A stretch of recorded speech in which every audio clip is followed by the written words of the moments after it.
नमस्कार, खबर जनता तक मध्ये तुमचे स्वागत। अफवा नाही, सत्य बातमी आहे। बघूया आजची विशेष बातमी। नवीन शिक्षा नीतीच्या माध्यमातून आपण करतोय आणि मला असं वाटतं आपल्या मूल्यांच्या प्रती, आपल्या संस्कृतीच्या प्रती, आपल्या संस्कारांच्या प्रती आपण जागरूक असणं आणि त्याचा स्वाभिमान बाळगणं हे देखील अत्यंत महत्त्वाचं आहे।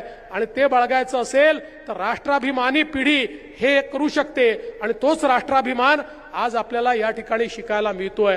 आणि म्हणूनच मला असं वाटतं की आज या अधिवेशनाच्या निमित्ताने वेगवेगळे प्रस्ताव होतील, वेगवेगळ्या विषयांवर आपण चर्चा करू। या चर्चा करत असताना ही जी काही आव्हानं आपल्या समोर आहेत, अराजकतावादी ताकदींनी आपल्या पुढे जी आव्हानं उभी केली आहेत यांची संख्या लहान आहे, राष्ट्रीय ताकदींची संख्या मोठी आहे, राष्ट्रीय विचाराने प्रेरित असलेल्यांची संख्या मोठी आहे। पण ही छोटी संख्या मोठ्या प्रमाणात प्रदूषण देखील पसरवते।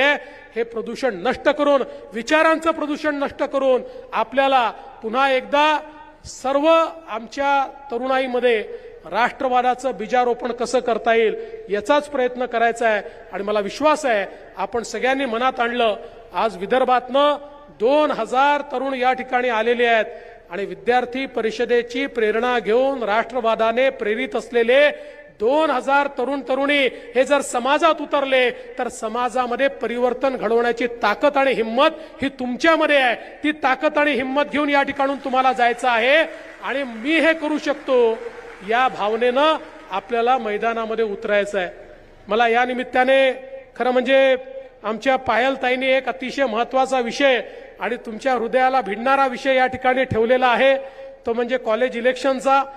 आणि माझं देखील मत आहे, कारण आमचंही नेतृत्व त्या काळामध्ये तयार झालं, ते त्यातनंच तयार झालं। विद्यार्थी परिषदेमध्ये काम करत असताना आमचे डॉक्टर कोठेकर साहेब या ठिकाणी आहेत, सुनीलजी आंबेकर होते, आमचे रामदासजी होते, सगळ्या लोकांच्या सोबत कॉलेज इलेक्शनमध्ये काम करत करत हे नेतृत्व आमचं देखील तयार झालं। त्यामुळे कॉलेजच्या किंवा विद्यापीठाच्या ज्या निवडणुका आहेत, या निवडणुका नेता तयार करण्याचं किंवा नेतृत्व तयार करण्याचं एक केंद्र आहे, याबद्दल माझ्या मनातही कुठली शंका नाही।